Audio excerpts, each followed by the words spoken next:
Sana ganun lang kadali makalimot, no? Mahirap nga. Lalo na pag mahal mo siya talaga. Pero ang hirap pala.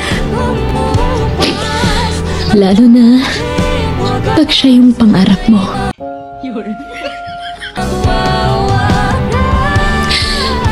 Yung pangarap mo na matagal mong pinagkatiwalaan. Isa din yan. Lalo na pag siya yung pinapangarap mo. Hindi mo talaga makakalimutan yung isang tao. Yung pinaniwala ka na. Eto na. Nahanap mo na siya. Yung magpapasaya sa'yo. Yung hindi ka sasaktan. Pag-aalayan mo ng makakanta mo. Ng buhay mo. Ano naman magagawa yung kanta mo? Wala namang hilig yung tao. Diba?